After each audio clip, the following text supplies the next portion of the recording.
how sticky are these trends? Are we going to stay online, all the tasks that we've converted? Are we going to keep them there? Yeah, I mean, I think it's evident to all that the coronavirus continues to have a devastating effect on people and economies globally. But as you say, at the same time, it's changing fundamental consumer behaviors and accelerating the shift to digital. We are actually quite optimistic that the elevated demand for online is likely to remain even as the effects of the pandemic eventually subside. So what we see now in our companies that have great momentum because they are skewed towards digital is that the cohorts, the customer group that we measure, they continue to actually spend more online and do more things online, even in times where the lockdowns are not that severe. Good morning to you, Georgi. Let me ask you about how that's influenced then your strategy. Has the pandemic influenced your investment strategy, or has it just given you confirmation that what you were previously doing was pushing in the right direction? Yeah, I think it's more about confirmation because we had a thesis regarding, the shift from offline to online when it comes to e-commerce. We had the same kind of idea when it comes to digital care. And we're not surprised of the behaviors that we see. However, we are surprised with the speed that the acceleration goes with.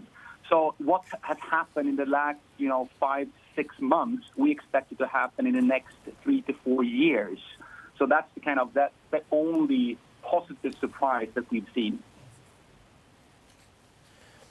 When you look at all of your investments, we mentioned Cityblock and Village MD and Cedar. I'm sure they're like your children. You love them all. But what gets you most excited right now, Georgi?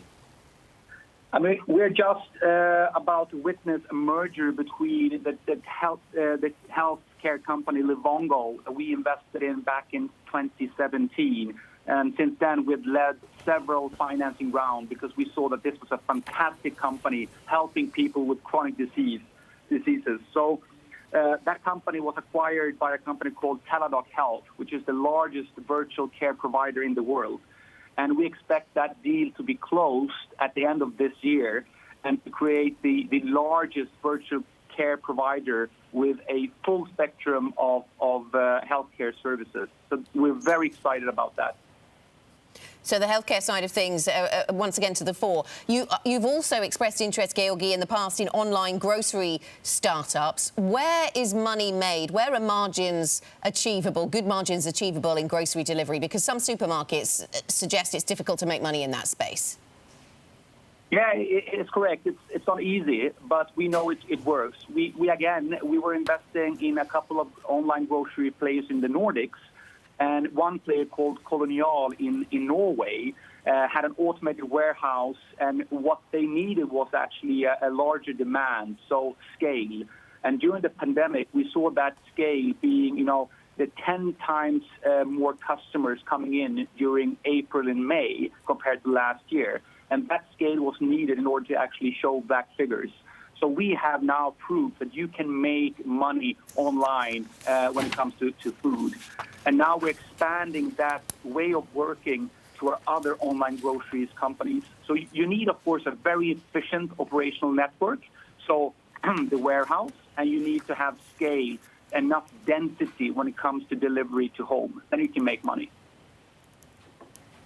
How much room is there in the Zalando space? I mean, we just saw Allegro go public in Poland. You've got the cheap, I guess what I think of as the cheaper versions, Amazon and Alibaba, etc. How does Zalando differentiate itself, and how much room is there in that space for players?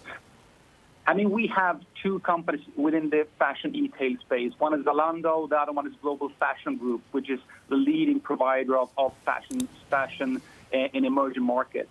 And what we see is that the trick that Zalando has pulled off, and they've been extremely good at executing this, is that they are more of a tech platform. So you can call it more a marketplace than a fashion player, but it's focusing around, fashion and beauty. So it distinguishes itself versus Amazon by being a niche player within fashion, but they are still a platform that can help the brands to actually sell their goods. both as a wholesaler but also as a marketplace provider.